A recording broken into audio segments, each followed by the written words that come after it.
que este webinar está organizado por el Instituto Interamericano del Niño, Niña y Adolescentes, dentro de la estrategia Ideas Fuerza.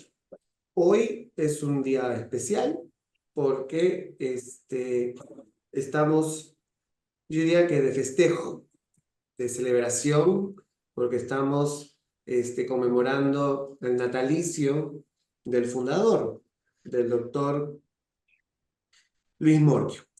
Y un poco para celebrar, para conmemorar el natalicio, hemos convocado a tres personas referentes para el Uruguay, ¿no? Ya que estamos alojados aquí en el paisito, acompañándonos, y un poco también el legado del doctor Morque y del instituto, digamos que más allá de la referencia que es para el país, es también una referencia para la región, para toda América. No solamente como referencia a nivel de innovación, sino también en esta, digamos, presencia o importancia que tienen las infancias desde, digamos, hace tiempo, Prendemos y venimos. desde hace mucho tiempo. Hola Juan, ¿cómo estás? Bueno, buenos días, disculpen ¿Cómo estás? mi tardanza. Tranquilo, no pasa nada. Estos son Gracias. gajes del oficio. Estamos justo Eso. en la presentación. Bueno, mi nombre, ya que estamos aquí también, soy Alfonso Gutiérrez. Yo soy el coordinador del programa interamericano de Buen Inicio de la Vida del Instituto, como les mencionábamos. Y hoy, bueno, estamos haciendo un alto un poco a nuestras actividades cotidianas para acompañar, como les decíamos, este momento de celebración. El objetivo de este webinar es obviamente generar un intercambio, como les mencionaba, de este legado que nos ha dejado Luis Morquio en sus 157 aniversario de nacimiento, ¿no?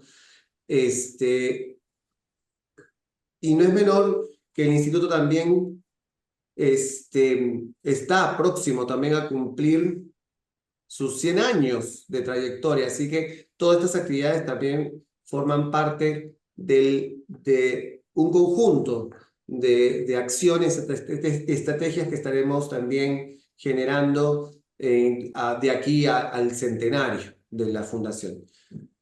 Bueno, solamente mencionarles, ya inicié presentándoles a Juan Ignacio Gil Pérez, que él es historiador dentro del ámbito de la medicina, es doctor también. Está Elizabeth Ibaldi, presidenta del Comité Uruguayo de la Organización Mundial para la Educación Preescolar de la OMED. Chabelita, gracias por estar, una vieja amiga conocida. Y también está Víctor Giorgi, nuestro director emérito y asesor permanente del Instituto de la OEA. Más adelante les contaré un poquito más de ellos, pero antes le doy pase también a nuestra directora, María Julia Garcete, que nos va a dar unas palabras de bienvenida. María Julia. Y muchas gracias, Alfonso. Un saludo muy especial a todas las personas que ya nos acompañan.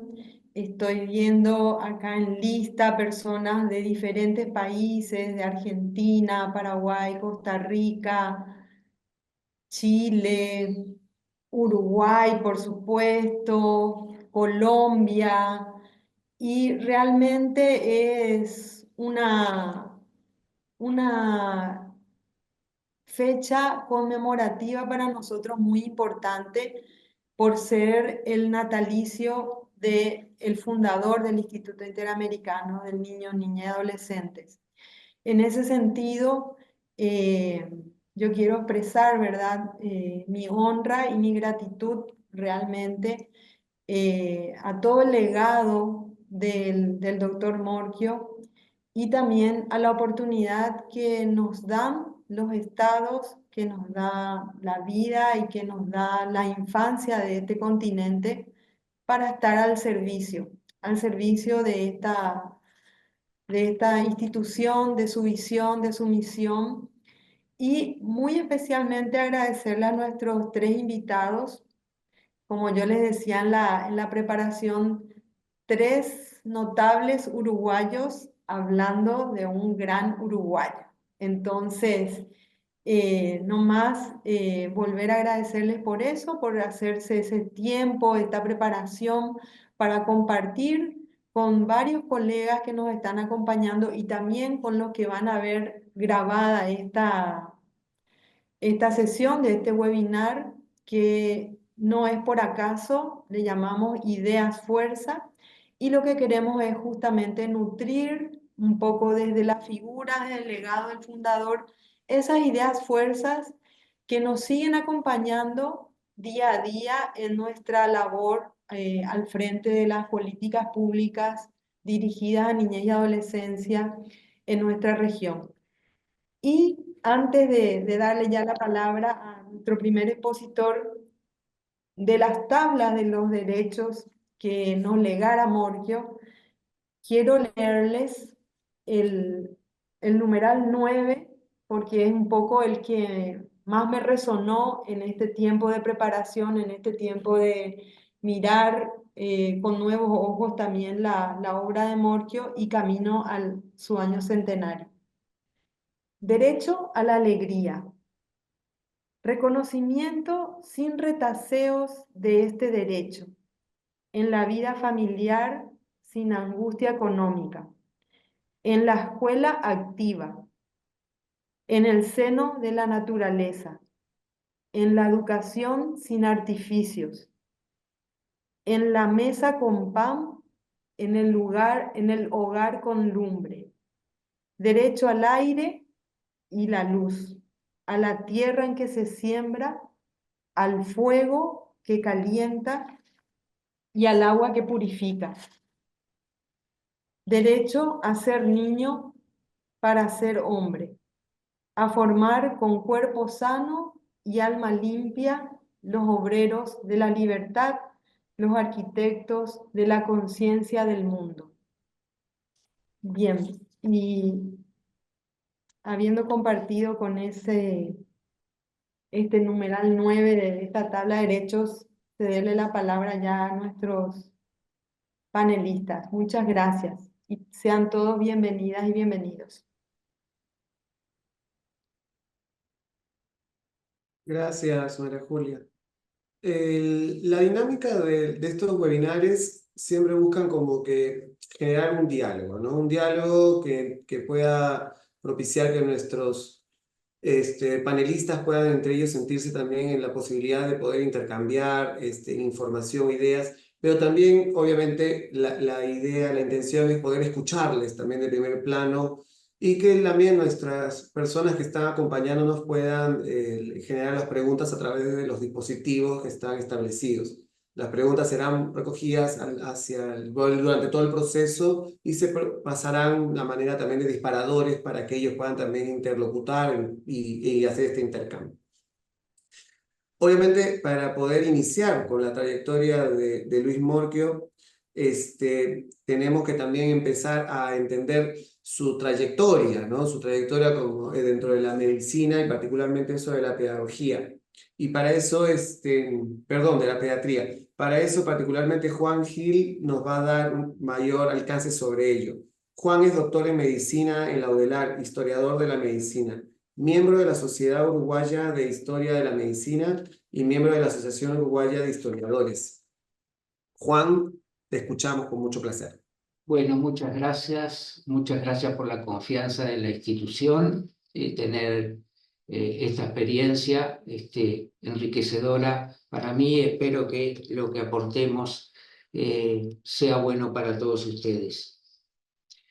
Luis Morquio se recibió, ya sabemos cuándo nació, un día de hoy, en 1867, y se graduó en nuestra Facultad de Medicina, que todavía era una humilde, una austera Facultad de Medicina. Se graduó en 1892. Hizo una tesis doctoral que se encuentra el manuscrito en la facultad sobre el tratamiento de la fiebre tifoidea, es decir, las enfermedades más comunes y más prevalentes en el siglo XIX eran las enfermedades infecciosas. Y la fiebre tifoidea se presentaba una enfermedad grave, con una mortalidad no muy alta, pero relativamente importante, y él tomó ese tema seguramente por indicación de alguno de sus profesores. Y lo importante de su graduación en 1892 es que él formó parte de una generación de estudiantes de medicina que iban a tomar el relevo de sus profesores prontamente. Todos iban a ser jóvenes profesores, todos uruguayos, todos poniéndole la mente y el corazón a algún campo de la medicina y la cirugía. Tenemos como una especie de mito de cómo Morchio rápidamente se decidió por la pediatría. En realidad el primer nombre se decidió por atender las enfermedades de los niños, la clínica de los niños. Entonces, ¿cómo él rápidamente se va a París, de donde saca los recursos para irse a París y estar casi 2 años en contacto con los primeros profesores de clínica de niños de París, porque la cátedra de París también era reciente, había nacido por 1890, es decir, en Europa no había muchas cátedras de enfermedades de los niños o de clínica de niños. Lo cierto es que él, a final de 1892, va a París y se pone en el Hospital de los Niños Enfermos, en el Hospital de Enfants Malades, y allí se pega a un joven pediatra, a un joven clínico que era Marfan, que describió enfermedades, síndromes, y tiene una preparación muy profunda. Todos los días allí durante 1 año y medio, y vuelve de París a mediados de 1893. Esa es la primera etapa que les quiero figurar de Morchio, porque fue una formación crucial, tanto de sensibilidad como de intelecto y ciencia, para a su vuelta él ya tener un espíritu de compromiso con las enfermedades de los niños y los niños asilados. Fíjense en que el primer trabajo científico que hizo Morchio, que es un poquito posterior, en 1898, ya entraríamos en la segunda etapa que les quiero referir, es sobre los niños abandonados de Montevideo.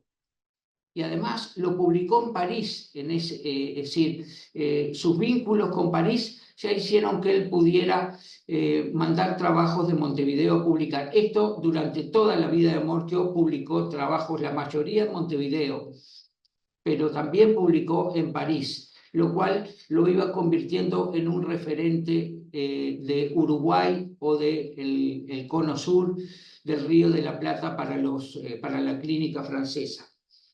Entonces, la segunda etapa es que cuando él llega de París, a los pocos meses se crea la cátedra de clínica de niños. Nuestra facultad la crea, se la da en dirección a Francisco Soca, Francisco Soca era un clínico extraordinariamente desarrollado, un hombre de una talla intelectual, científica muy grande. Había estudiado en París, había estudiado en Montevideo y en París, y bueno, Soca no tenía un interés por ser profesor de clínica de niños. Su vocación era profesor de clínica de adultos, la clínica médica general. Y Morchio pasa a ser su jefe de clínica, es decir, su ayudante, el hombre que está más, el intermediario entre el profesor y los enfermos en el día a día.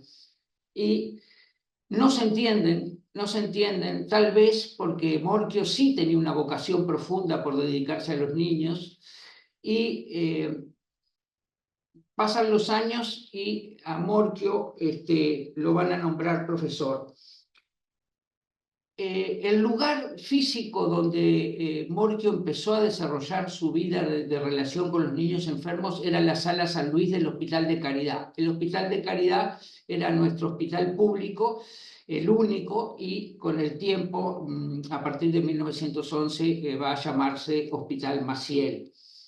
Entonces, pero también adquiere otro puesto público que es tanto o más crucial que la sala de los niños en el Hospital de Caridad, que es en el asilo de huérfanos y expósitos. El asilo se había inaugurado en 1875, lo dirigía el mundo de la caridad católica, comprometida con el Estado, y tenía muchos niños, y tenía una enfermería, un hospitalito para apartar a los enfermos que estaban en el edificio del asilo, sea por enfermedades infecciosas o por enfermedades graves que había que separarlos de los otros niños. Y Morquio ya pasa a tener cientos de niños para ver sus enfermedades, ver su estado de salud, porque Morquio aprendió con los niños del asilo a ver también al niño sano. En este asilo existía el torno, algo que existía en todos los países del mundo hispanoamericano, es decir, el depósito de los niños a través de un mecanismo de una bandeja en forma de disco que la familia o alguien mandado por la familia depositaba al niño por fuera del edificio y lo hacía pasar hacia adentro del edificio, y los niños que se depositaban en el torno iban en diferentes situaciones de salud o enfermedad. Incluso se depositaba algún niño muerto, algún niño ya fallecido, y no se sabía la causa de ese fallecimiento. Podía ser maltrato. Bueno, Morquio se relacionó directamente con esa situación del torno y vio que eso había que propender a eliminarlo. Pero la etapa en la que él es jefe de clínica, que les decía, es de 1894 a 1900, junto con su cargo de médico del asilo. Y en 1900, Soca ya logra la cátedra de clínica médica, logra su objetivo, y Morquio queda naturalmente como el hombre para ser profesor de clínica de niños, cosa que acontece en 1900. Entonces, hay dos elementos centrales por los que Morquio va a pelear y por lo cual se va a ir convirtiendo en un referente también continental y hacia Europa. Uno, como ya dije, la eliminación del torno, y otro, mantener el binomio, mantener la relación de madre y niño, mantenerla dentro del asilo o dentro del hospital. Es decir, la organización del Hospital de Caridad o del asilo de huérfanos y expósitos hacía que los niños quedaban desconectados de su madre. Y él se da cuenta, además de lo que comparte de aprendizaje con sus colegas parisinos y rioplatenses y latinoamericanos, él se da cuenta que eso es fundamental. Entonces va a bregar y va a lograr que las internaciones largas de los niños o los niños del asilo tengan una madre sustituta. Una madre sustituta que los pueda amamantar y darles cariño, porque se da cuenta que la relación íntima del lactante, del pequeño, con el cuerpo y el espíritu de quien lo alimenta era crucial. Entonces, la tercera etapa que les quiero decir, entonces, incluye la de ser catedrático de clínica de niños y llegar en 1911, que es un año crucial para la medicina pública uruguaya, llegar a ser director del asilo. Cuando él ya llega a ser director del asilo, efectivamente se da cuenta que no puede, que el ambiente, las costumbres inveteradas hacen que él no pueda eliminar el torno, pero sí crear una oficina de admisión, un lugar de admisión de los niños, donde la persona que lo llevara, fuera madre, familiar o corredora, puedan responder con libertad, si querían, preguntas sobre los niños. Entonces, progresivamente la gente, los que van a llevar los niños al asilo, se van volcando naturalmente a esa oficina de admisión, porque los recibe alguien. El torno era como se decía, era un aparato silencioso, era una forma totalmente anónima de tener los niños, de dejar allí los niños. Fíjense que tal vez una de las formas, mientras los católicos gobernaban los establecimientos hospitalarios, mayoritariamente católicos, en el torno decía: mi padre y mi madre me abandonan, me dejan aquí, la caridad divina me recoge aquí.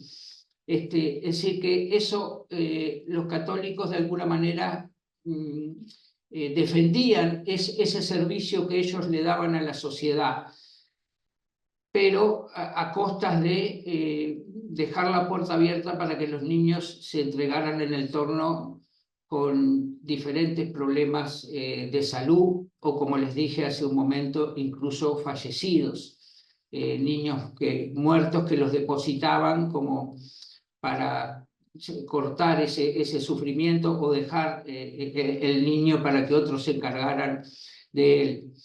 Y entonces, en 1911 empieza a funcionar por ley una nueva organización que deja de lado a los católicos para la administración hospitalaria, que es la Asistencia Pública Nacional.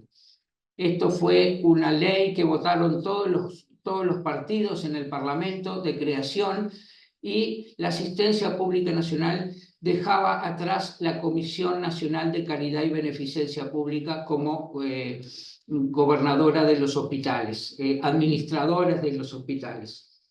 Y entonces Morchio ya no solo es director del asilo nombrado por la Asistencia Pública Nacional, sino que tiene toda una organización en el cual se apoya, en el cual muchos de los profesores de la facultad se implicaron en la Asistencia Pública Nacional para dirigir, para crear nuevas salas, nuevas policlínicas, y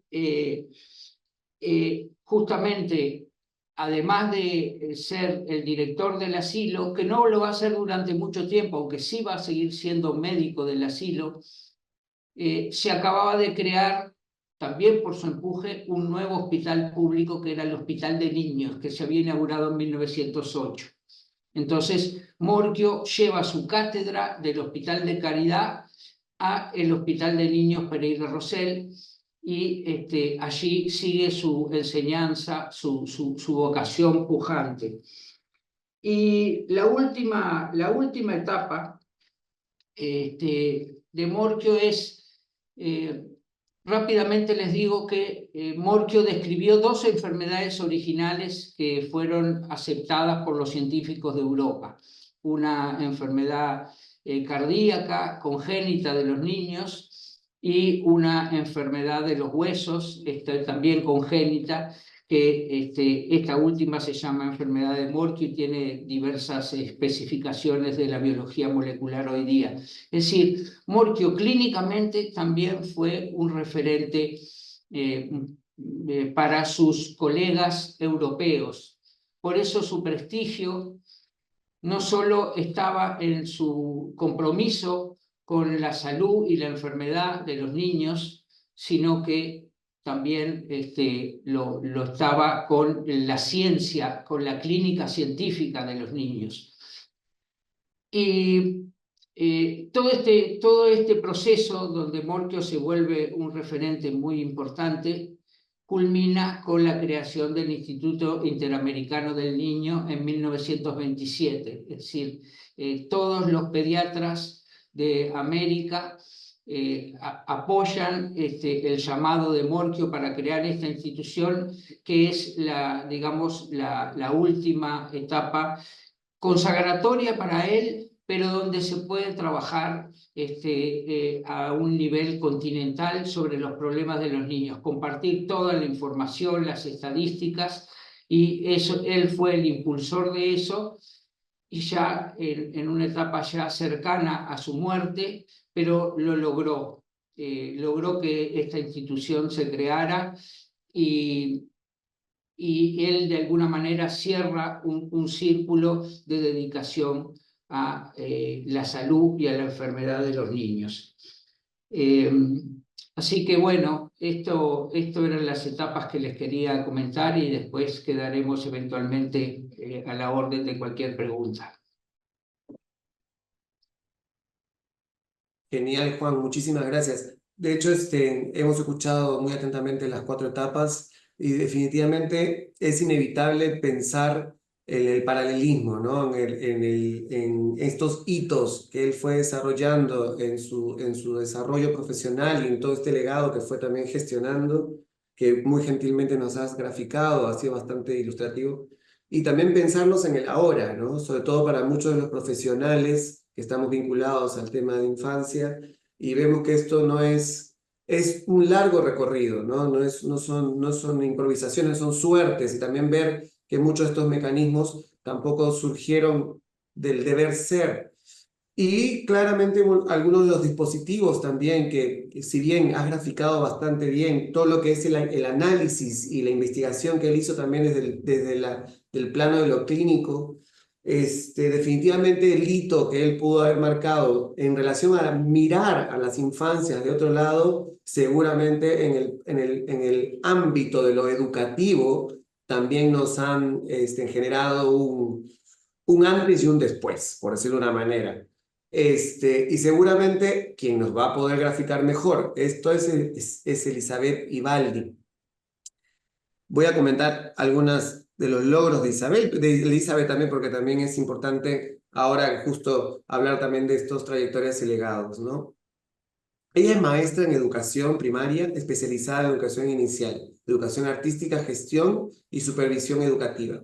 Es, como les mencionábamos al principio, presidenta de la Comisión Uruguaya de la OMEP, que es de la Organización Mundial para la Educación Preescolar.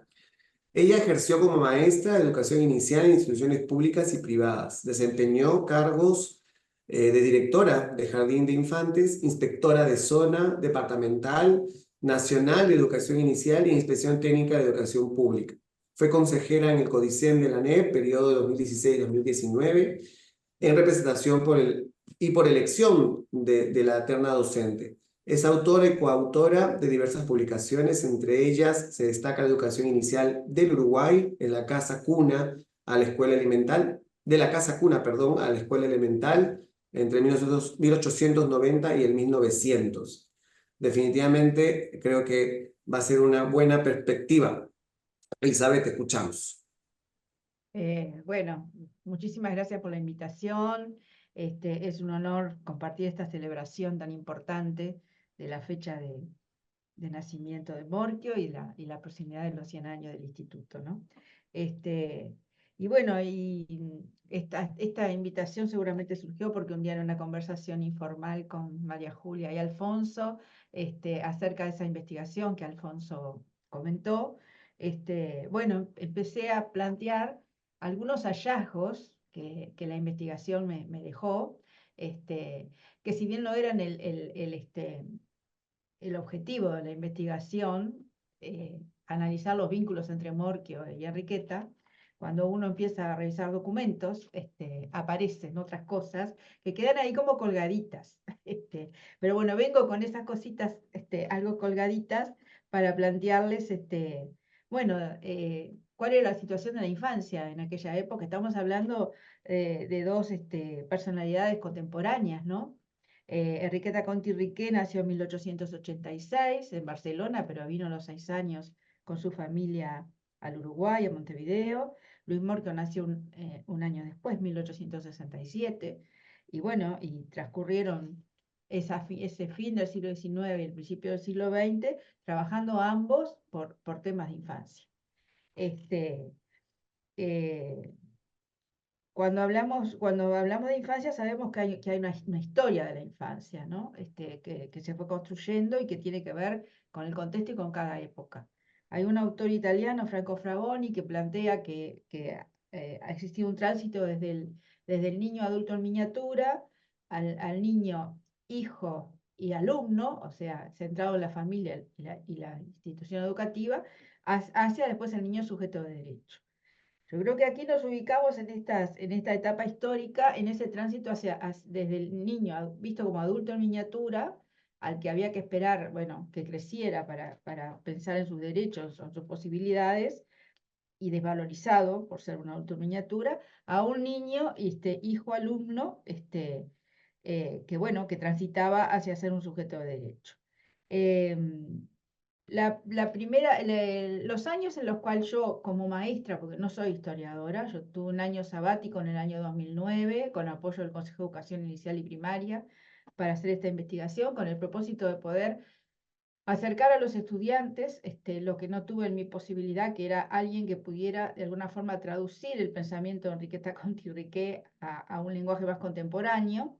Esa investigación fue publicada y hoy sé que es un material de estudio en los institutos de formación docente, que plantea ese tránsito de la casa cuna a la escuela elemental, ese origen como política pública estatal, y se sitúa en los años 1870-1900 porque era interesante partir del momento de ideación de esa política educativa hacia la primera infancia, que se sitúa en José Pedro Varela, ¿no? Que a pesar de que no pudo concretar esto, dejó planteadas sus ideas, sobre todo en dos de los dos documentos, La educación del pueblo, pero en el capítulo 38 titulado Jardines de Infantes, donde él deja proyectada la posibilidad, la necesidad de crearlos, pero sobre todo en el artículo 98 de la legislación escolar, que como todos sabemos no fue una propuesta que no se concretó, pero en el artículo 98 él le plantea a las sociedades de amigos de la sociedad popular que una vez que se crearan las escuelas primarias, tenían la posibilidad de realizar colectas o recurrir a donaciones privadas para crear jardines de infantes. Y que eso lo debían hacer en una votación donde hubiera carteles que dijeran jardín sí o jardín no. Eso a mí me pareció muy pintoresco, ese artículo 98 de la legislación escolar, que muestra ya la proyección que Varela hacía. Eso se concretó en algún lado, por ejemplo, en el Jardín de Infantes de Paysandú, 1886 fue creado, antes del de Montevideo. Señalada la contemporaneidad, hablemos del contexto en el cual vivieron estas dos personalidades, ¿no? Luis Morquio y Enriqueta Conti Riqué. Era una época en la que se transitaba desde la caridad, ¿verdad?, de inspiración religiosa, como bien lo decía recién, y de la beneficencia por aportes voluntarios, a una política incipiente de una asistencia estatal, ¿verdad?, tanto como lo vimos en lo que tiene que ver con la salud como en lo que tiene que ver en la educación. Y era un Estado que comenzaba a desarrollar 3 pilares: la asistencia pública, la instrucción pública y los derechos laborales y las leyes laborales. En principio del siglo XIX, bueno, la infancia vivía una realidad tremenda, de alguna forma lo planteaba recién, ¿no? Niños abandonados, en calles, en iglesias, en portales de las casas, que era fruto de lo que había dejado un proceso revolucionario, y de muchos niños nacidos fuera del matrimonio, ¿no? Y de mucha pobreza. Esos niños quedaban a cargo de la caridad, de la beneficencia, Y es allí que surgen varias figuras, ¿no? Entre ellas Morquio desde la medicina y Enriqueta Conti Riquet desde la educación, a comenzar a preocuparse por esa situación de la infancia. Todo esto lo describe muy bien Barrán en los 2 tomos de La historia de sensibilidad del Uruguay. Es muy conmovedor leer lo que se narra con respecto a la infancia en esos libros, ¿verdad? Y bueno, pero el niño empieza a ser visto y a ser defendido por estas personalidades como un ser diferente, con características y derechos propios de su edad, ¿verdad? Este, eh, También hay una coincidencia en cuanto a que, así como Morquio fue hacia Europa, Enriqueta también fue becada en 1889, perdón, a Europa, designada a visitar jardines de infantes, con la idea de que cuando volviera los pudiera concretar aquí. Ella visitó distintos países, hay documentos muy interesantes que tienen un valor eh, a nivel mundial de la descripción que hace, era muy buena describiendo lo que observan esos jardines de infantes. ¿Qué coincidencias encuentro yo entre Enriqueta y Morquio? Bueno, en primer lugar, su visión de la realidad social, su visión y su compromiso con una realidad social en la que estaban inmersos. Eh, el respeto del niño, considerándolo en su individualidad. Recién comentaba todo el tema del torno y de pasar de un abandono anónimo, de no saber los antecedentes del niño, ni conocer nada acerca de ese niño, a esa oficina de admisión que Morquio implementó para poder sí conocer a ese niño que se recibía. Y en Enriqueta tenemos lo que se llama las biografías. Ella, desde que se inició el Jardín de Infantes, el primer Jardín de Infantes creado en 1892, primer Jardín de Infantes a nivel estatal, ¿verdad? Oficial, ella les encomendaba a las maestras que en unos cuadernos, de los que hay registros en el Museo Pedagógico, fueran detallando las características de cada uno de los niños. O sea, pensar en la individualidad de cada uno de esos niños. Posteriormente lo pasó a unas planillas, a unos formularios, y finalmente, bueno, dejaron de hacerlas cuando evolucionó todo lo que había realizado María Montessori y cuando ella se tuvo que dedicar a realizar la escuela elemental. Otra de las coincidencias que hay entre ellos es considerar la situación del niño junto con la situación de la madre. Enriqueta plantea que ella ha venido a crear el Jardín de Infantes para cambiar la situación de la mujer. Lo dice en el discurso de inauguración del Jardín de Infantes. O sea, hay permanentemente un respeto hacia esa díada, ¿no? Que hasta ese momento no estaba. Hoy nos parecen ideas muy comunes, pero ubiquémonos en ese contexto. Otra de las coincidencias es la expansión de las ideas que ellos tenían y de sus acciones hacia toda América Latina, o sea, trascendiendo fronteras. Lo planteaba recién claramente Juan, pero lo que tiene que ver con Enriqueta hay en el libro Estudio y Trabajo, que es la recopilación de informes, de conferencias, de notas, de distintos documentos que ella generó.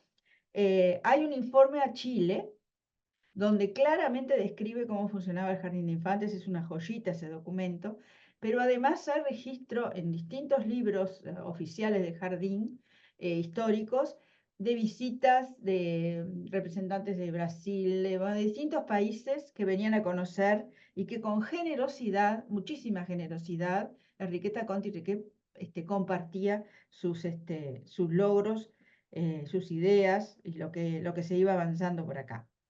Y otra de las coincidencias es que ambos lograron avanzar en estos temas en base a sus convicciones y a sus compromisos en un contexto de grandes restricciones presupuestales. El país estaba pasando por un momento presupuestal terrible, y muchas veces comiendo en contra, ¿no? Teniendo que enfrentarse a otros para defender esas ideas a favor de en beneficio de los niños y a favor de los niños. Yo simplemente como una anécdota cuento que una de las cuestiones que fui a realizar en mi inexperiencia como investigadora histórica fue pensar, bueno, qué discursos habrán sucedido en el Parlamento, o bueno, en aquel momento, en el legislativo de aquel momento, cuando se inauguró el Jardín de Infantes. Voy a la biblioteca del Palacio Legislativo, no encuentro absolutamente nada, y lo único que encontré fue las restricciones presupuestales. Finalmente, bueno, llegué a la conclusión de cómo se había creado el primer Jardín de Infantes, y fue a raíz de la convicción, de la entrega, del impulso de Enriqueta, que logró que de 7 escuelas primarias que faltaban crearse en la administración, uno de los presupuestos se destinara al primer Jardín de Infantes. O sea que fue a pulmón totalmente. Y otra de las coincidencias es la valoración que ambos hacen con respecto a la ciencia. Que el Morquio, por su condición de médico de niños, podría ser algo, digamos, bueno, esperable. Pero que en Enriqueta también queda muy claro cuando ella escribe acerca de la creación de la clínica pedagógica, ¿no? Cuando pide esa mirada clínica, científica hacia el niño, creo que hay una coincidencia también en ambos. No sé qué tiempo tengo, pero algunos documentos que se fueron que fui encontrando, como les digo, esos hallazgos fueron las visitas que han quedado registradas, que realizaba Enriqueta junto con una comisión que también estaba conformada por José Figueira, de los asilos maternales, o sea, esa relación entre el jardín de infantes y los asilos, siempre con la intención de mejorar el funcionamiento de los asilos y de incluir en los asilos las ideas de Federico Froebel, ¿verdad? Esas ideas de avanzada que venían desde Europa con respecto a las condiciones, el ambiente, la pedagogía, las actividades, el juego, el aire libre, o sea, todo lo que los niños necesitaban para su bienestar, ¿no? Hay muchas correspondencias. Ha quedado registrado también que en esos intercambios, desde el Jardín de Infantes se le acercaron los programas del Jardín de Infantes, que eran los programas realizados por Enriqueta y las maestras del jardín. Se le entregaron a los asilos maternales como un insumo para que los tuvieran en cuenta. También la incorporación de maestras, que eran maestras del Jardín de Infantes y habían sido solicitadas por el asilo de expósitos y huérfanos para generar alguna clase froebeliana, y desde el Jardín de Infantes se le proporcionaba una de las maestras. Tan es así que hay, bueno, primero debo decir que antes de inaugurar el Jardín de Infantes en 1892, Enriqueta creó un curso de formación para las primeras maestras jardineras. Con esas primeras maestras jardineras transcurrió por muchos años, el jardín pudo funcionar. Hasta que en un momento, en uno de los libros que figuran en el Museo de Enriqueta Contirriqué, que está en el Jardín de Infantes 213, figura que ella le solicita al organismo poder realizar otro curso de formación, porque debido a la cantidad de maestras que han sido trasladadas o, bueno, o dispuestas para que funcionaran en los asilos, en el de expósitos y huérfanos y en los asilos maternales, ella debía volver a hacer un curso de formación. Así que se ve que fue una cuestión interesante. Como ven, le digo, son hallazgos, son indicios. Esto debería ser el puntapié para otra investigación de los vínculos entre ellos, pero también en un informe a Nueva Orleans que ella hace en 1906, fíjense lo que ella proyecta, ¿no? Le hace un informe a una persona que le pregunta, Evelina Wald, encargada de los Jardines de Infantes de América. Ella le informa por qué no concurrió a un encuentro que se realizaba en San Luis, en Estados Unidos, y en el informe le describe cómo está la situación de los jardines de infantes en el Uruguay, y le dice, pronto quedarán convertidos en otros jardines de infantes, el Asilo Nacional de Expósitos y Huérfanos y los 4 asilos maternales de Montevideo, que cuentan con una inscripción total de 1.500 niños. Así que proyectaba eso, que evidentemente no se concretó. Pero también en ese libro, Estudio y Trabajo, esa recopilación que lo hizo una comisión de homenaje, Enriqueta se caracterizó por ser muy buena documentadora, documentaba muy bien, escribía muy bien, pero nunca hizo una publicación de un libro. Las publicaciones que existen la han hecho comisiones de homenaje que recopilaron sus documentos. El 4 de abril de 1904, figura en ese libro Estudio Trabajo, un informe sobre educación en el asilo de expósitos y huérfanos. El título tiene una indicación de una nota al pie. Y en la nota al pie, ella pone, este informe motivó la transformación radical que sufrió el régimen de los asilos. Así que ella considera que a raíz de este informe que le fue solicitado por el Inspector Nacional de Instrucción Primaria, que es a quien lo dirige, se tomaron ciertas resoluciones en decisiones en los asilos que los mejoraron. Y allí describe, plantea, le piden una maestra para una clase freudeliana y ella plantea que sería difícil crear una clase freudeliana con las condiciones en las que están esos niños. Que los dones creados por Froebel para ser aplicados en la educación de los niños pequeños no son mágicos, que necesitan un ambiente determinado. Y entonces describe el ambiente del asilo y dice, el campo que se ofrece a la investigación, o sea, la incorporación de esa clase froebeliana, está formado por una sección del edificio cuyos estrechos límites los niños no pueden traspasar. Paredes altas, largos corredores, muchas puertas, ventanas que no llevan de afuera ningún rumor, un dormitorio con 2 hileras de camitas blancas, un comedor necesariamente sencillo y un patio grande. Eso es lo que se ve por partes, a la misma hora cada día, sin que sea posible gozarlo con alguna libertad. Continúa y plantea la diferencia con los niños que viven fuera de ese recinto. Los niños que viven fuera de ese recinto tienen el uso de muchos derechos naturales. Pueden hablar, pueden moverse, pueden ver, pueden actuar en la calle cuando los oprime el techo del hogar. Encuentran en cualquier parte un escombro, una piedra, un desperdicio cualquiera que puede ser de su propiedad, a los que pueden aplicar la avidez de su observación y el impulso de sus fuerzas, sus anhelos de constructor. Entonces concluye en cierto momento, se desprende de lo dicho que para mejorar las condiciones de la escuela del asilo hace falta, en primer término, el medio de otros horizontes a la observación y otro ambiente a la espontaneidad.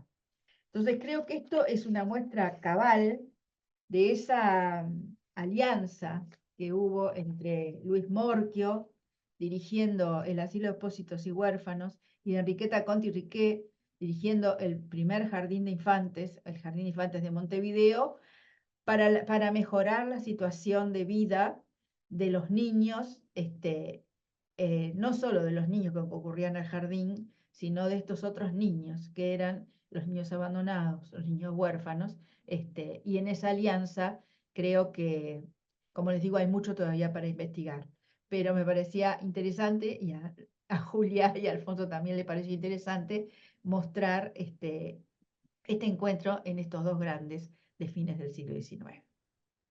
Gracias, Chabelita.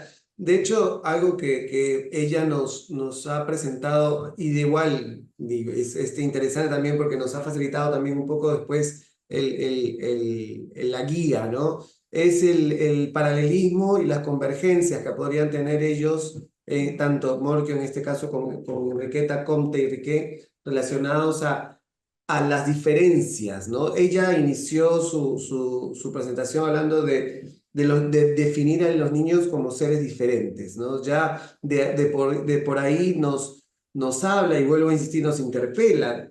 Recientemente nos mandaban saludos, bueno, les mandan saludos a ustedes desde Honduras, y pensaba, ¿no?, en que estas naturalezas, estas transformaciones respecto también a las visiones de nuestras infancias, definitivamente también uno las puede ubicar en sus diferentes países, ¿no? Entendería que María Julia, yo mismo, podemos llevar y pensar estos elementos también en nuestras historias de cada uno de nuestros países y también pensar en cómo el Estado finalmente ha ido también generando un rol diferente en este proceso y cómo el trato y las vinculaciones con los niños también han ido dando o generando estos cambios. De hecho, esto habla mucho de la protección, ¿no? De la protección que ya, yo diría que es diferente desde un enfoque, desde un orfanato, como bien lo han dado y han pensado en estas transformaciones, a cómo se vive ahora la protección, ¿no? Y creo que para hablar de protección de infancias, ¿quién mejor que nuestro director emérito, Víctor Alberto Giorgi Gómez? Así lo tengo anotado, Víctor. Nació y vive en Montevideo, Uruguay, donde se desempeña como coordinador académico de la Maestría en Derechos de Infancia y Políticas Públicas. Presidió el Instituto del Niño y Adolescente del Uruguay, lo que es el INAU, entre el 2005 y el 2009. Autor de importante número de libros y artículos sobre temas de psicología social, comunitaria, salud, políticas de infancia y derechos del niño. En abril del 2023 finalizó su segundo periodo como director general del INOEA y en abril del 2024 es designado por el Consejo Directivo de nuestra institución como director emérito y asesor permanente del INOEA. Víctor, ¿qué nos tenés que contar sobre Morquio? Tú que lo has vivido directamente, que lo has podido tener un tránsito y también eres depositario de muchos legados. Muchas gracias, Alfonso. Sí, yo lo que estaba pensando mientras escuchaba tanto a Juan como a Ivaldi, a Chabela, es un poco una reflexión acerca de por qué hoy, en este siglo XXI, en este 2024, estar prestándole atención y organizando una actividad sobre alguien que nació hace 157 años, ¿verdad? Cuando hoy en América hay tantos temas de infancia que nos están convocando, que nos rompen los ojos, que nos tienen la sensibilidad, y parecería que esto puede ser como una forma de evadirnos, hablar de algo lejano, ¿verdad?, en el tiempo. Sin embargo, creo que es bastante claro, y creo que a través de la exposición de Juan y de Chávez han quedado bastante en evidencia, y yo voy a señalar algunas otras cosas, que esa vida de Morque, esa historia, no como historia de mármol, no como historia de hechos congelados y de secuencias de fechas, sino como una historia que construye sentidos, ¿verdad? Y que permite ver en muchos de esos momentos críticos, de esas polémicas, de esos cambios, de esos intentos de cambio que no pudo hacer, como el tema del torno en su momento, cómo hay algunas cosas que hasta hoy están presentes en la historia de la infancia de América, fundamentalmente de América Latina, ¿no? O sea, hoy por hoy hay muchas de estas trancas, de estas dificultades que encontró Morquio y su gente, ¿verdad? Como Enriqueta Conterrejé o como otros médicos que trabajaron con él, y que hoy por hoy aparecen como aún necesarias y aún obstaculizadas por una serie de debates de planteos ideológicos. Para simplemente hacer una primera asociación, la tabla de los derechos plantea la universalización del kindergarten, o sea, del nivel de educación inicial, cosa que hoy, en el 2024, está en la plataforma de todos los partidos políticos, pero aún no es un logro y está bastante lejos de concretarse, ¿verdad? Volviendo un poco a la cronología y a la historia, yo voy a detenerme en tres momentos de la vida de Morquio. El primero de ellos es cuando él se recibe de médico, ya algo refirió Juan a esto. Él se doctora a los 24 años, marzo del 92, de 1892, en una facultad de psicología muy frágil, de medicina, un lapsus de medicina muy frágil, muy atravesada por los debates entre positivistas y espiritualistas, la mirada católica sobre algunas temáticas y la emergencia de planteos más basados en el discurso científico, él relata algo que me parece muy importante. Él nos dice, un hecho trivial tuvo gran influencia en el destino de mi vida. Un día fui llamado a asistir a un niño. Recuerdo el mal momento que pasé. Durante mis estudios médicos no había tenido ocasión de ver un solo niño ni nada sabía al respecto fuera de las enseñanzas generales. Creíamos que nuestros conocimientos eran suficientes. Nunca me imaginé las dificultades en que me habría envuelto desde mis primeros pasos profesionales. Lo cierto es que no sabía examinar al enfermito.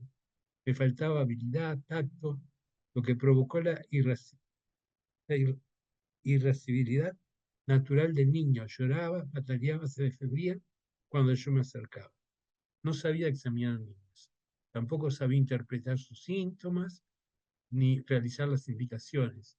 No alcanzaba con dosificar de acuerdo al peso, sino que había otras cosas a las cuales yo no había accedido.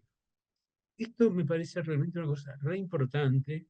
Primero porque acá está ya la idea de el niño como algo que no es un adulto en miniatura, no es un adulto con menor peso que haya que darle una dosis de medicación acorde a ese peso, sino que es otra cosa. Es otra persona, es otra cosa que tiene otros requerimientos, otros aspectos. Pero por sobre todas las cosas, creo que esta experiencia de Morquio es algo que hoy por hoy siguen viviendo muchos egresados de nuestras universidades, donde se trabaja muy poco el tema de niños y donde el trabajo que salen a hacer es básicamente con niños. Yo puedo hablar con mucha propiedad de la psicología, por ejemplo, que saben muy poco de niños, sin embargo los trabajos de los egresados jóvenes son los CAIF, las policlínicas donde atienden niños, los institutos de enseñanza donde atienden niños. Todo esto choca con una dificultad, con una falta de formación, con una falta de especificidad, que es un tema realmente muy, muy relevante. Después de esto, Morquio decide ir a Francia a estudiar pediatría, medicina de la infancia. En Francia encuentra algo que no es tan idealizado ni tan brillante como él se imaginaba, sino que eran cosas que estaban también incipientes, pero logra allí una buena formación en base a su inserción en las clínicas y en los hospitales del momento.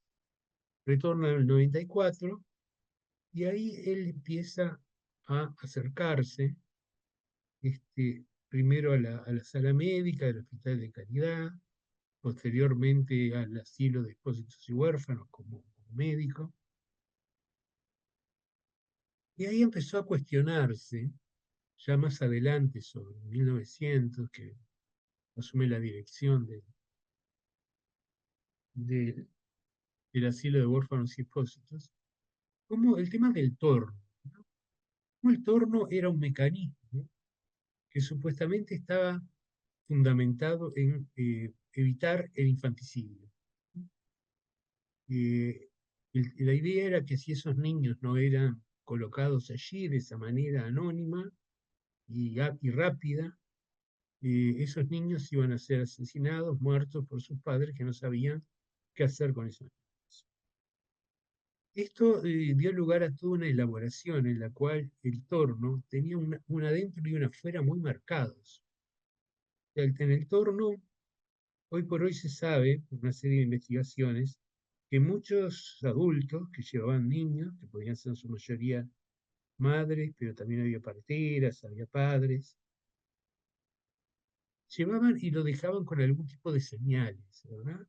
Cadenitas, estampitas, algunos objetos de valor afectivo, familiar. Y la política del asilo era despojar al niño de todo lo que viniera de afuera. Despojarlo absolutamente de todo, bautizarlo con un nuevo nombre, realizar todos los estudios para despistar enfermedades infectocontagiosas y empezar como de cero con él.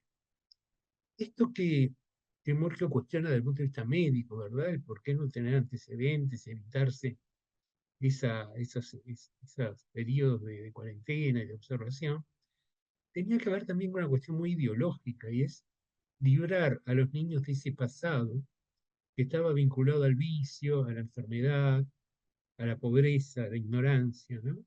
Como arrancarlo de ese medio y poderlo poner en un medio con otras características, que era lo que se ofrecía a la interna del establecimiento de huérfanos. Acá es donde él empieza a cuestionarse el entorno, empieza a plantear que no tiene sentido que siga existiendo, encuentra una gran resistencia de sus propios colegas, algunos colegas notorios, como algunos médicos de la época, ¿verdad? Como Piñeiro del Campo, ¿verdad? Que es uno de los que de misa con él en varias oportunidades. Y él empieza a plantear entonces como una alternativa a lo de la oficina, que en primera instancia maneja, creo que el término oficina secreta, una oficina muy, muy discrecional, a la cual las personas pueden llevar a los niños, y allí se puede conversar con ellas, conocer los antecedentes, saber los motivos que hay para su abandono, ¿verdad? Incluso la posibilidad que lo plantea Morchio con mucha claridad, que tendríamos que avanzar hacia la supresión del expósito, hacia la supresión del abandono, socorrer a la madre en todos los momentos a fin de que el abandono del hijo no se produzca. Esa es la tendencia más humana y el grado más alto de filantropía. La realización absoluta de este ideal, lo que propiamente puede llamarse la profilaxis del expósito, es, como se comprende, difícil de alcanzar, pero es indudable que mucho se progresa en este sentido. Y acá hay algo que me parece muy importante. Él dice, entre nosotros el niño abandonado no tiene otra protección que el Estado. Acá ya da un paso importante en el sentido de la responsabilidad del Estado en la protección de la infancia. La Comisión Nacional que lo representa toma a su cargo ese niño. Lo confía a una nodriza y paga por ello 10 pesos al mes. ¿No sería más humano, en los casos en que esto es posible, cuando tiene por origen la miseria y la ignorancia, que el Estado pagara los 10 pesos a la madre y evitara el abandono? Piensen que este concepto aparece hoy, atraviesa América Latina, o la polémica sobre el tema de hasta dónde la ayuda económica a situaciones de pobreza, si hay una responsabilidad del cuerpo social en ese sentido, si es útil esta transferencia de dinero, todo este discurso que hay de la meritocracia, ¿verdad? Que cada uno tiene lo que necesita y que no es justo tomar dinero del Estado para dárselo a gente que no trabaja y que no genera su propio dinero. O sea, todo esto que en Uruguay está relativizado, pero que en América y en países vecinos aparece con mucha fuerza. El tercer capítulo que yo organicé es la proyección regional. En la proyección regional podemos una serie de trabajos sobre medicina, básicamente, técnicos y de muy buen nivel, muy reconocidos en la época, pero lo que también se observa es una tendencia al énfasis en las causas sociales de las enfermedades. O sea, aquello de que aparece en algún momento, ¿verdad?, del higienismo, de la pediatría social, se empieza a esbozar en muchos de los congresos americanos, donde él empieza a presentar trabajos donde toman la pobreza como un aspecto fundamental, y no nos olvidemos que estamos hablando de principios del siglo XX, un periodo de mucha pobreza en las ciudades, fundamentalmente, mucha migración campo-ciudad, y las ciudades no tenían condiciones para recibir a la gente, niños que vagaban por las calles, que trabajaban en actividades como vender diario, los famosos canillitas, los nutrabotas, y las condiciones de hacinamiento y de vivienda muy precarias que había en las ciudades en esa época.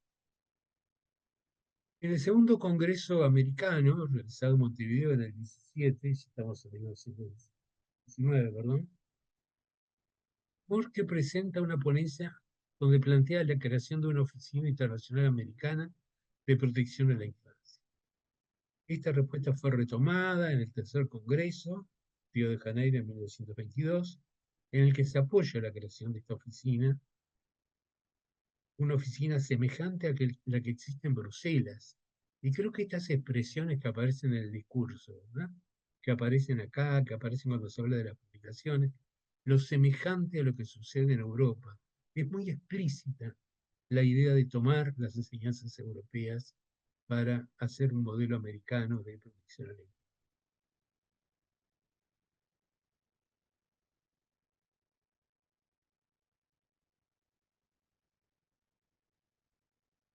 Y acá surge una iniciativa que es acompañada por 10 países, que aparece con mucha fuerza desde su inicio, que es reconocida por todo el sistema interamericano como un hito de la conformación de un movimiento académico, social, político, que toma el bienestar de la clase americana como centro de interés, lo que se ha dado en llamar el modelo americano, que hoy es tema de estudio en prestigiosas universidades americanas y europeas. Y acá hay unas palabras del ministro de Instrucción Pública, Rodríguez Fabregat, que era un poco el portavoz de algunos escritos de Mortio, ¿verdad? Mortio escribía y él introducía en los discursos estas propuestas, y él dice: la necesidad de construir un instituto que se ocupe de los múltiples y variados problemas del niño, y en particular del niño americano, puesto que nuestros países tienen problemas que han de resolverse teniendo en cuenta características propias y en muchos casos comunes, la acción del instituto será tanto más eficiente cuando mayor sea la cooperación de todos. Y acá hay tres ideas fundamentales que tienen que ver con sus cimientos. Por un lado, la concepción americanista. Una concepción americanista de colaboración, de redes, de trabajo internacional a nivel regional, que en esa época no era tan fácil, ¿verdad? Estamos hablando de una época que no había internet, sino que lo que había eran publicaciones que se mandaban por correo y demás. Pues, sin embargo, esa fue una de las opciones y de las fuerzas, y de fuerza de esta iniciativa. Lo otro es el reconocimiento de singularidades regionales en diálogo con lo universal. En todo momento se estuvo la mirada en los avances europeos, pero también pensando en las características propias del niño americano. Y esta dinámica, este diálogo entre lo local y lo universal, hoy por hoy tiene total vigencia, y muchas veces lo experimentamos cuando tenemos encuentros y diálogos con el sistema universal o con la cooperación internacional, donde muchas veces se quieren imponer determinadas lógicas que no son las propias de nuestro continente en relación a la infancia, ¿no? América no es más ni menos, pero es diferente, y a su vez lo son sus subregiones. Y acá aparece como algo que tiene que ver, incluso lo retoma la convención, ¿verdad? Esta articulación de lo local y de lo universal como forma de lograr preservar la identidad, pero a su vez de lograr calidad. Y otra es la vocación articuladora. El instituto no se plantea desplazar a ninguna de las organizaciones existentes, sino que básicamente se propone interactuar con todos. La cooperación entre disciplinas, medicina, pedagogía, derecho, trabajo social, y a su vez la centralidad de la niñez y sus derechos. De acá aparece un documento que es realmente una obra de arte, que es la Tabla de los Derechos del Niño, que es compartida el 9 de junio del 27 en el acto fundacional, y que tiene 10 puntos. No me voy a detener en todos ellos, pero sí voy a hacer alguna referencia a algunos que me llamaron especialmente la atención. El 1 y el 10 son el derecho a la vida, pero no estamos hablando de un derecho a la sobrevivencia, no estamos hablando de un derecho a la vida biológica, sino un derecho a la vida que suma todos los derechos por la sola razón de haber nacido. El derecho a la casa, a la atención materna, el reconocimiento obligatorio por los padres, a todos los deberes de maternidad, a la supervigilancia del Estado para el desarrollo y la propiedad. O sea que estamos hablando de un derecho a la vida que incluye calidad de vida, no solamente sobrevivencia. Y creo que esto tiene mucha vigencia. Un derecho a la educación, donde habla de una primera asistencia a jardines de niños y kindergarten, luego la escuela primaria, la abolición de un sistema de escuelas donde verbalista, libresca, donde sea un poco esto de la necesidad de una escuela amigable, que también retoma la convención, ¿no? Donde el niño se sienta cómodo, se sienta reconocido, se sienta que tiene su espacio. El derecho a mantener y desarrollar su propia personalidad. Esto tiene mucho que ver, además, y es muy crítico con los conceptos de educación de la época, ¿verdad? Que eran muy verticalistas, muy disciplinaristas.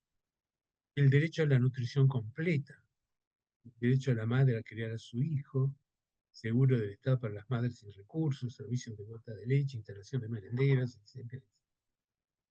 El derecho a la asistencia económica completa, y acá también tiene un aspecto fundamental, que retoma aquello de la nodriza que veíamos hace un rato, y es el hecho de que él insiste en que el niño no debe trabajar, el niño no debe sustentarse, sino que debe ser sustentado por su familia, y en caso de que la familia no pueda hacerlo, por el Estado.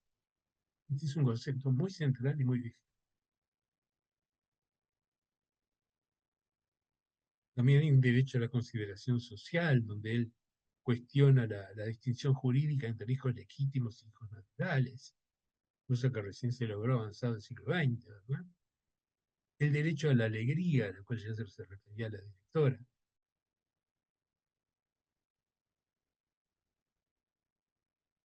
Cierra diciendo que la suma de estos derechos del niño forma el derecho integral, el derecho a la vida. Desde esta tabla de derechos hasta hoy han cambiado muchas cosas en la región, en el mundo, en la forma de pensar las infancias, pero desde esta América Latina impregnada de inequidades, de desafíos, de potencialidades, creo que es importante hacer un reconocimiento y un rescate, sobre todo, de estos conceptos que nos pueden orientar en el trabajo por las infancias en estos años que vienen por delante.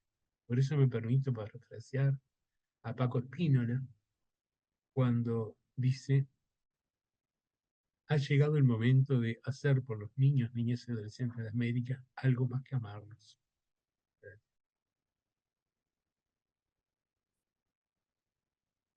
Muchas gracias, Víctor. De hecho, y gracias también por este cierre tan sublime, ¿no? Que nos has regalado, porque y ahí donde celebramos todos en la región, ¿no? La importancia del legado de Morquio, no solamente como un innovador, esta suerte de romper paradigmas con respecto a las visiones de la atención a los niños, niñas y adolescentes, sino también que nos interpela al americanismo, como mencionabas, ¿no? Al intercambio, y que implica también, y siguiendo también lo que decía Chabelita, las diferencias o identificar las diferencias en los niños no es tampoco la singularidad o la individualización que puede generar también aislamientos hasta guetos, sino más bien el reivindicar en una visión regional, ¿no? De entendernos como que hay todavía situaciones que tenemos que seguir todavía trabajando y resolviendo en una América del hoy, ¿no? De los niños de hoy. Y qué interesante también cuando con tanta simplicidad marca todavía elementos relacionados obviamente a una identidad, a esta ser infantil, y vinculados sobre todo a la consideración social, ¿no? Esta imagen de que el niño no puede trabajar. Es tan simple, es tan sencillo, pero a la vez es muy potente y nos sigue interpelando, ¿no? Porque como bien decías, la pobreza sigue siendo todavía un flagelo, y lo que nos genera, sobre todo en la región América, ese elemento que más nos cuesta trabajar, ¿no? Yo ahora de repente pensando en algunas preguntas, ¿no? Mientras que siguen llegando las felicitaciones y el reconocimiento a la trayectoria de los tres, y sobre todo de los tres, y también del tema que venimos a tratar en este tema, mientras que algunas personas de repente animarles a que puedan hacer unas preguntas y poderlas dar lectura, me toca un poco hacer una suerte de como puesta a punto de lo que se ha mencionado en las exposiciones, ¿no? Felizmente han sido muy didácticos los tres, así que ha sido sencillo este seguimiento, ¿no? Tanto, yo diría que tanto como de Morquio como de Enriqueta, que también fue un espacio paralelo, me parece que la importancia de algo mencionaba Víctor que me parece que es singular y que también creo que nos interpela a los profesionales de ahora, ¿no? El no alcanzaba. Cuando él menciona esta imagen de Morquio con su primer enfrentamiento a los niños, él sintió como que no era suficiente con todo el desempeño o recorrido profesional adquirido, sino que, digamos, el ser profesional adulto buscó un cambio en su perspectiva y en sus saberes para poder seguir avanzando en este desempeño, ¿no? Y en ese no alcanzar implica también esa mirada del otro como sujeto independiente, ¿no? Como un sujeto que no necesariamente responde a un patrón hegemónico. Entonces, qué interesante esta mirada del encuentro y del vínculo, que el vínculo que también ustedes han mencionado, que en este caso tanto Morquio como Enriqueta mencionan el vínculo con el espacio y sobre todo del espacio físico, pero también con el espacio maternal, por decirlo de una manera, con la familia. Y también dentro de esta mirada del encuentro y del vínculo y lo importante de los entornos, el rol del Estado, en este caso del aspecto público. Otro elemento interesante que ustedes han mencionado y han coincidido es también de esta lógica también de reaprender prácticas, de seguir avanzando, cómo van trayendo experiencias de afuera y cómo van generando también esta investigación in situ, ¿no? Por ejemplo, Elizabeth mencionaba también de cómo hace Enriqueta este match entre también el método Montessori, empieza también a buscar a llevarlo a las políticas públicas, ¿no? Y esta imagen de la transformación del asilo hacia un jardín de niños, que definitivamente, y ya lo decía Víctor, por más que se siga avanzando de repente en acceso, todavía hay cuestiones de calidad y de atención, y también lo decía Elizabeth muy sutilmente, en la formación, ¿no? La formación de los profesionales, y que va con esta mirada también de buscar no alcanza, ¿no? El no es suficiente con, ¿no? Y también, bueno, finalmente esta trayectoria que también nos ha dado Juan, en esta mirada también del vínculo, y seguimos con los vínculos entre la docencia universitaria y las personas en sí mismas, ¿no? ¿Cuántos de nosotros como profesionales no necesariamente estamos en esta importancia de poder repensar o analizar nuestro relacionamiento cuando estamos en procesos de formación con los niños y las niñas y adolescentes, ¿no? Víctor hablaba que de este derecho de la vida y un poco lo vinculaba hacia el final de la integralidad, ¿no? De ver al niño como un sujeto completo, ¿no? Y ahí es donde también muchos de los profesionales podemos también errar, y eso también lo decía, cuando a veces sesgamos bajo un solo elemento o una sola perspectiva a las personas en general, en este caso los niños y las niñas, y perdemos de vista esta mirada de lo integral, pero también de estos otros elementos que ahora desde también otras ramas podemos pensar en que pueden ser variables que les afectan en su desarrollo integral. Ni qué decir sobre el aspecto económico, que felizmente ahora los estados ya lo tienen como un elemento importante. Por acá menciona Miriam, y un poco para leer, dice, considero que la convención, a la luz de hoy, como dijo nuestro maestro Víctor, le falta considerar muchas necesidades que por su importancia son derechos a defender para nuestras infancias. Se habla a veces, ¿no? Gracias, Miriam, se habla de una versión 2.0. Víctor menciona de la convención. Felizmente, el mismo comité va avanzando en este repensar con las observaciones generales. Yo quería plantearles una pregunta así muy así como abre bocas. Si en esta mirada del desarrollo profesional, ¿no? De todos los que estamos involucrados, de las diferentes corrientes, ¿qué nos podría decir Morquio, según ustedes, para ahora, para los que estamos formándonos en estos sectores de la integralidad de la atención a la infancia en general? ¿Qué podría decirnos Morquio como mensaje? Podemos, si quieren, comenzar en orden o al azar, quien lo tenga más en mente.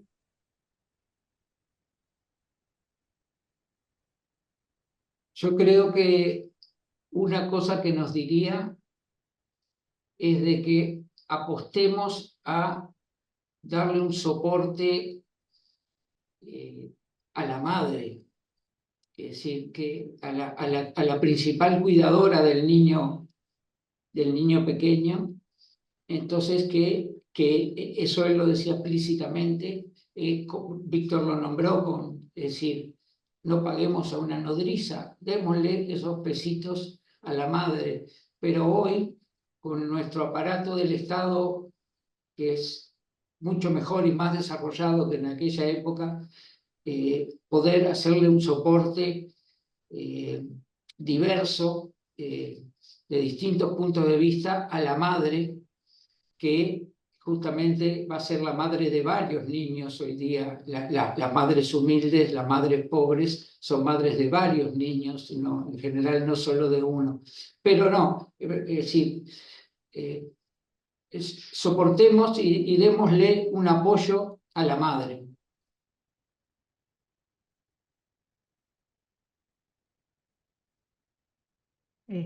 Sigo yo.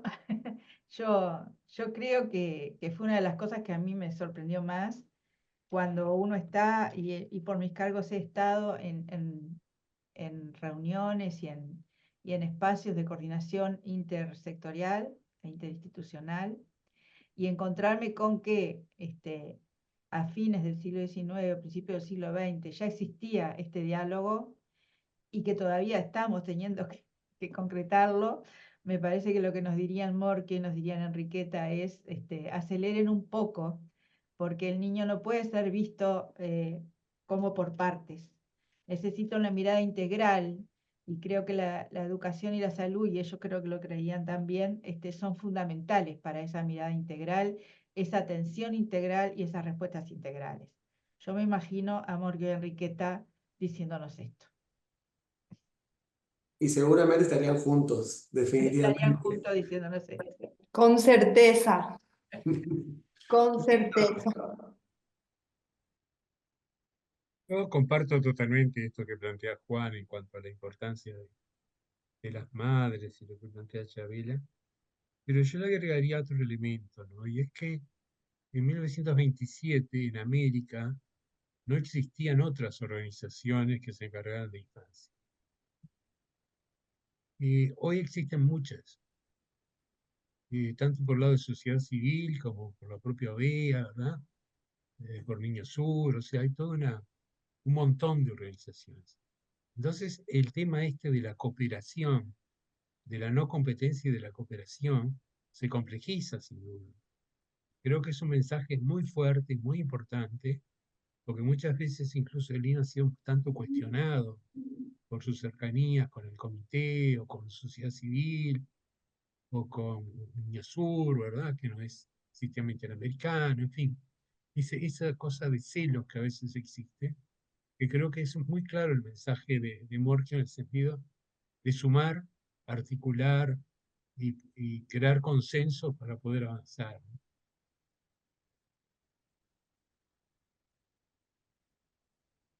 Gracias, gracias a ustedes. María Julia, tenía la mano levantada.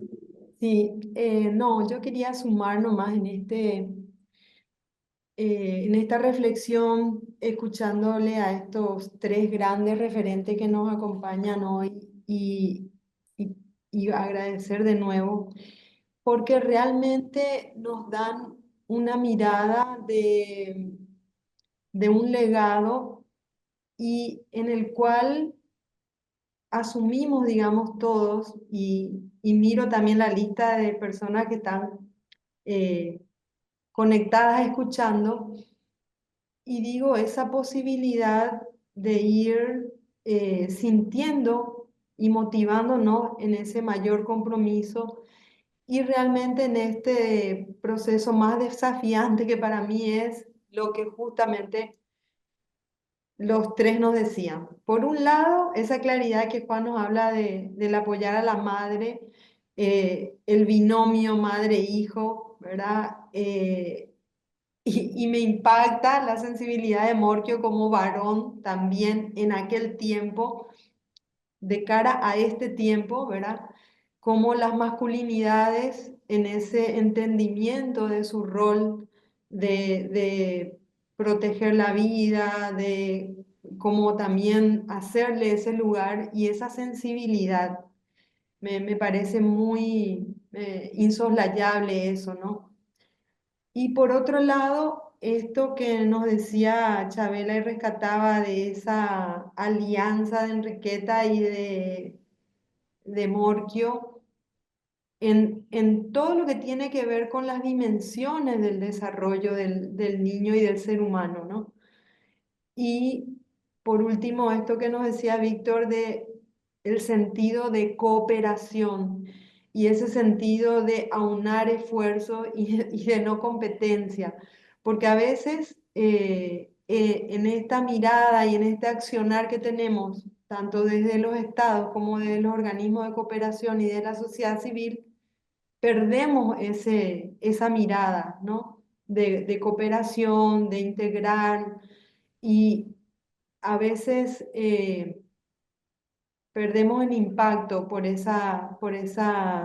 esos límites interinstitucionales, ese transitar lo inter. Y por último, dejar ahí como dos cositas que me interpelan mucho del trabajo, sobre todo con la primera infancia, que tiene que ver con estas adolescencias que están transitando la maternidad y la paternidad, por un lado, y otro, el tema de la movilidad humana. También estos niños y niñas que en este tiempo, y pensaba así, ¿qué diría Morquio, qué diría Enriqueta, qué dirían todos estos grandes, ¿no? que nos dejaron un legado tan inmenso, pero que a la vez nosotros también como hacedores de políticas públicas y de pensar la infancia en este tiempo, tenemos que ir dejando también esos legados y esos haceres. Entonces, nada, era compartir un poco también lo que me generó, lo que me resonó de lo que estos tres grandes nos compartieron hoy. Gracias. De repente, para terminar, y no olvidemos que estamos en un día de celebración, o sea, la celebración con la música, hay que hacer los juegos, los regalos, y normalmente cuando uno, digamos, celebra o festeja, le da un obsequio a alguien, un son de agradecimiento, reconocimiento. Así que ahora la pregunta va a ser al revés, un poco para terminar, y de repente para terminar en un ambiente también de reconocimiento y festivo, porque para que no nos quedemos en la melancolía, porque esto también es de repente el añorar, el pensar, el ver un legado nos hace pensar de repente que cuántos años más tendríamos para resolver, y no, el llamado es empezar el aquí y el ahora. Entonces, celebremos con entusiasmo el que estamos reunidos y que ya en breve también cortamos este Zoom. Quisiera en todo caso plantearles a ustedes, ¿qué le regalarían a Morquio en función de un agradecimiento? Yo le regalo a Morquio esto por, yo qué sé, por favor, les pediría que con un poquito de sensibilidad, ¿qué le quisieran agradecer a Morquio? Una frase sencilla, un pensamiento sencilla. Juan. Fácil, pero se acaba de aprobar una nueva ley para la ayuda a la infancia, entonces, que todavía no se ha decretado, no ha cumplido la última etapa. Entonces diría, bueno, vamos a cumplir con esta ley, nos vamos a acercar. Tal vez no logremos todo, pero sí vamos a acercarnos a la protección de la madre y particularmente del niño a través de los responsables de la conducción de nuestra sociedad, los políticos, ¿no es verdad? Los que tienen que dar los recursos, son los recursos de todo, pero los administran tanto por la vía parlamentaria como por la vía ejecutiva, a lograr que esa ley, que fue votada por todo el mundo, por todos los partidos, como la ley de la asistencia pública nacional en 1910 fue votada por todos porque era un bien para todos. Bueno, ahora en esta ley que la convirtamos en un bien para todos. Excelente, excelente reconocimiento, es un agradecimiento definitivamente legado, y qué bueno que estas leyes más, digamos, con mayor unanimidad implique realmente una asociación y que sobre todo, como dice Nieves en la Valle, en los comentarios, que pueda llegar realmente a las poblaciones más vulnerables, que son los que más necesitan, ¿no? Elizabeth, ¿cuál es tu regalo o tu No, agradecimiento? por mi experiencia como maestra de inicial y lo que he vivido con niños pequeños, creo que haría lo que ya he hecho muchas veces, es decir, conversar con los niños acerca de sus derechos y que ellos los expresen y los reclamen a través de su lenguaje, que puede ser el dibujo, que puede ser una escritura espontánea, que puede ser. Y le regalaría ese compendio para que viera que a través de los años estamos intentando lograr que sean los propios niños que sepan los derechos que tienen y también sepan reclamarlos, ¿no? Cuando los adultos, como bien lo decía María Julia, estamos llenos de debes, ¿no?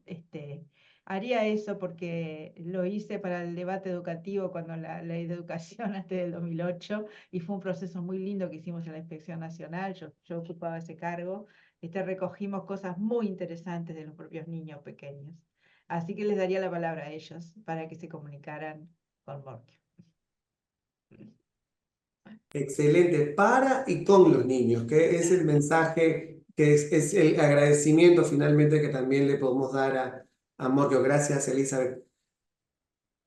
Yo voy Víctor, voy un poco en la misma línea. Yo les entregaría cosas escritas por los niños, niñas y adolescentes de América, ¿no? Me parece que una de las cosas que de alguna manera faltan en toda esta historia de Morquio es el niño como parlante, ¿verdad? El niño como persona que pueda hablar. Creo que eso sería como lo que le faltaría para que fuera completo todo. Por eso me parece que estaría muy bueno que los niños les puedan escribir mensajes a Morquio, puedan de alguna manera expresar lo que ellos sienten, lo que se olvidan hoy. excelente, sí, justo va en línea, ustedes se ven como si hubiesen planeado esto de los regalos. Esto de con los niños también implica eso, escucharles con atención, con la debida reconocimiento de sus particularidades, de sus voces, de sus formas de expresión, y que obviamente es más el adulto el que debe, en este caso, procurar una escucha activa, una escucha afectiva también, ¿no? María Julia, ¿tú quisieras darle algún regalo a Morquio? Además de las flores que están ahí atrás. Ah, sí, no contaba yo con esta propuesta de Alfonso. Sí, ahí yo le traje unas flores hoy acá en el retrato que nos acompaña en la dirección general. Y bueno, la verdad que mi regalo para Morquio es poder realmente dar la talla en esta tarea que nos toca de seguir llevando adelante el instituto, ¿verdad? Que junto con grandes otros humanistas también del continente, porque habían 10 otros países que le acompañaron, ¿no? En este acto fundacional. Y creo que es el mayor regalo que le puedo dar en este 2024 que estamos iniciando el camino hacia el año centenario, ¿no? De poder realmente posicionar estos principios que hacían y en la misma sintonía que esos principios puedan realmente responder a la infancia y adolescencia de este tiempo.